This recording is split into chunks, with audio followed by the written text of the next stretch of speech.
Fala fandom, contador de histórias de volta para mais um vídeo e conforme vocês pediram, este é sobre a história de Aegon II, uma das personagens principais da trama de House of the Dragon, o novo spin-off de Game of Thrones. No vídeo de hoje eu vou contar pra vocês como foi a infância do jovem príncipe, as maquinações para usurpar o trono de sua meia-irmã e suas primeiras ações polêmicas como rei. Se você não tá ligado, essa história é baseada nos eventos históricos do livro Fogo e Sangue e, portanto, fique esperto, pois a noite é longa e cheia de spoilers.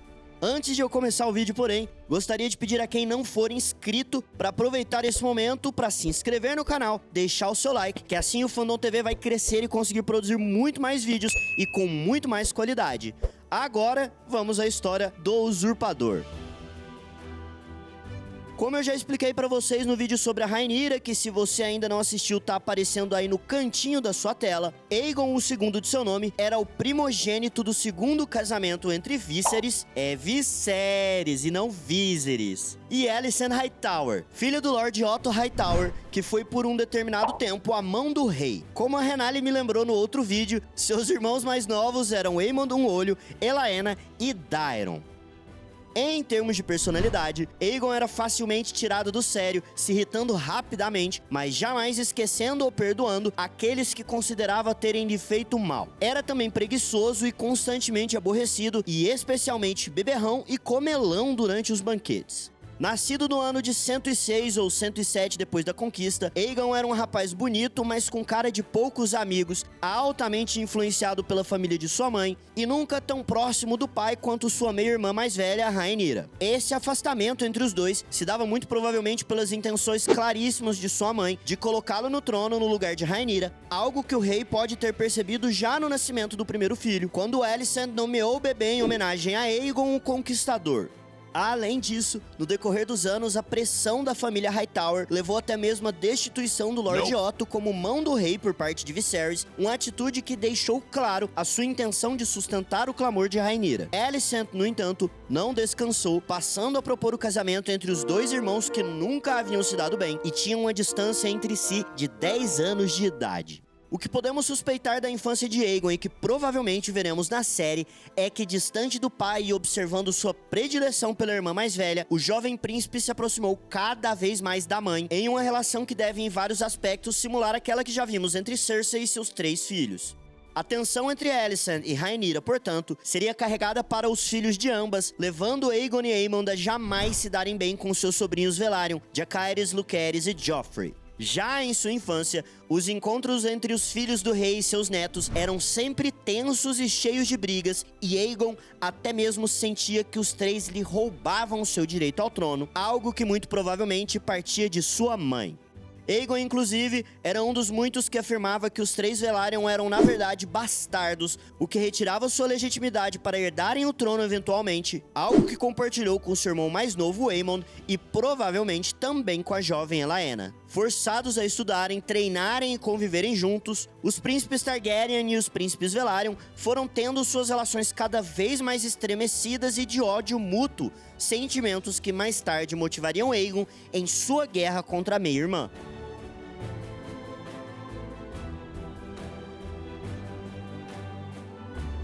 Toda essa rivalidade era claramente alimentada por sua mãe desde muito cedo, uma vez que é pouco provável que um jovem Aegon de apenas 13 anos tivesse tirado por si só as conclusões que tirou a respeito dos Velaryon, e também que rivalizaria com a irmã sem qualquer motivo.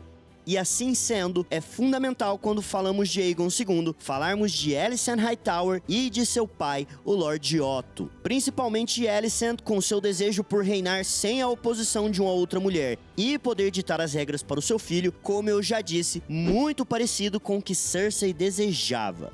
Desde o início, Alicent pressionou Viserys para que tornasse Aegon seu herdeiro, não por acreditar que o príncipe teria mais direitos, mas por desejar o trono, assim como todos os outros envolvidos nessa disputa.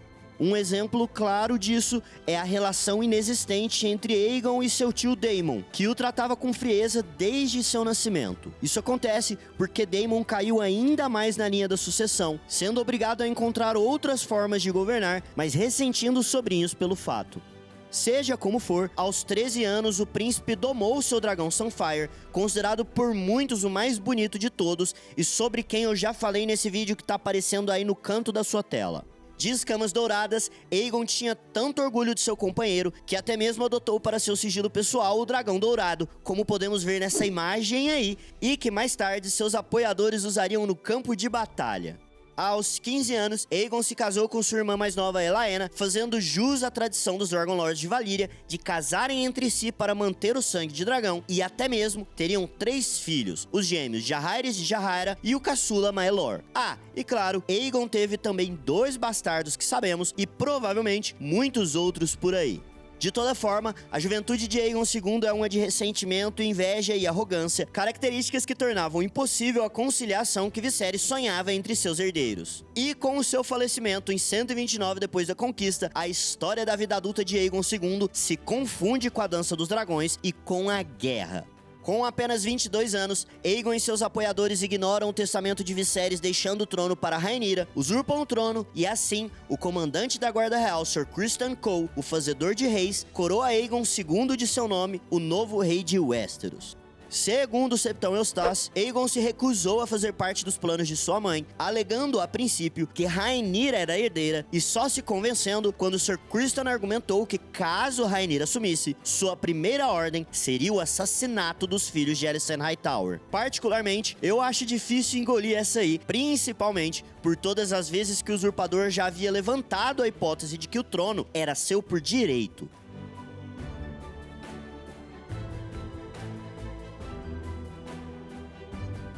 Seja como for, a postura de Aegon em seu início de reinado não era exatamente a de alguém que buscava paz também. Uma de suas primeiras ações foi ordenar que Rhaenyra, que também se declarou rainha, abandonasse suas intenções e se ajoelhasse perante a ele, algo que ela obviamente se recusava a fazer. Apesar da legitimidade de Rhaenyra devido à escolha do pai, com a coroa de Aegon I em sua cabeça, sentado no trono e portando a espada Blackfyre, Aegon II praticamente detinha a legalidade ao seu lado, bem como o apoio de uma das casas mais poderosas de Westeros, os Hightower, através de seu avô. Uma suspeita não confirmada de vários fãs é a influência enorme que os Hightower detinham sobre os mestres da cidadela, localizada em Old Town, assim como o Alto Septão da Fé do Sete, que também residia na cidade e que durante todos os eventos da Dança dos Dragões parece sempre estar ao lado de Aegon convenientemente. Essa suspeita faz sentido, uma vez que a nova fé se apressa em proclamar Aegon o novo rei junto dos Verdes, o que muito provavelmente tem a ver com os laços homossexuais entre Rhaenyra e Laena, a promiscuidade da possível rainha e a influência que vivia de Daemon Targaryen, visto como um herege apoiador de religiões macabras vindas de Essos. E eu sei que vários de vocês pensam em Rhaenyra como uma nova Daenerys e Aegon como um novo Joffrey, mas não é bem assim para nenhum dos lados. Apesar das várias similaridades com Joffrey Baratheon, Aegon não era tão infantil, chorão e influenciado pela mãe e o avô, sendo muito decidido, firme em suas ações, determinado e agindo deliberadamente por conta própria e de forma estratégica, ao invés de apenas espernear ou dar birra. Isso fica mais claro do que nunca quando o novo rei toma o segundo passo em direção à guerra civil e envia seu irmão Aemon do Caolho para requisitar o apoio da família Baratheon em Storm's End. Por lá, Aemon e seu dragão Vhagar se deparam com Lucerys Velaryon e o jovem dragão Arrax, derrotando e matando os dois para em seguida serem recebidos com um banquete em Porto Real, uma sequência de fatos que preocuparam a rainha Alicent e o Lord Hightower, convictos de que a situação como um todo havia passado dos limites e significaria guerra. E foi exatamente o que aconteceu. A primeira ação de retaliação de Rhaenyra veio através de uma personagem chamada Mysaria, que na minha opinião é uma das mais legais da série e sobre quem falaremos mais depois. O importante aqui é que Mysaria contratou um par de assassinos chamados Queijo e Sangue, matando Jaehaerys, o herdeiro de Aegon, e colocando sua esposa Relaena no caminho para a loucura, que mais tarde viria a culminar em seu suicídio e levar a população de King's Landing a se rebelar. Apesar de conseguir capturar Sangue, Queijo jamais foi encontrado e Aegon, no ápice de sua fúria, ordenou que todos os caçadores de rato de Porto Real fossem executados, demonstrando mais dos sinais de violência e absolutismo que vinham já de sua infância. É após esse ato que Aegon mergulha ainda mais em seu alcoolismo e na guerra, tomando para si a missão de executar por completo a linhagem de Rhaenyra. Durante a guerra, Aegon montaria seu dragão Sunfire e estaria presente em inúmeros combates, até mesmo derrotando sua tia-avó Rhaenys e seu dragão Meleys. Sua postura era uma de conservadorismo às tradições da família e às leis, bem como a fé dos Sete, algo que boa parte de Westeros apoiava e que fortaleceria ainda mais o seu clamor pelo trono. Mas eu vou parar por aqui, que esse vídeo já tá ficando um pouco longo demais. Eu vou contar a história da guerra em si e sobre os dois lados em um próximo vídeo, eu prometo. Se você gostou desse vídeo, deixa aí o seu like. Se você não gostou, pode deixar o seu dislike. Escreve aí nos comentários onde você achou que eu errei. Se inscreva no canal. Falou e até a próxima.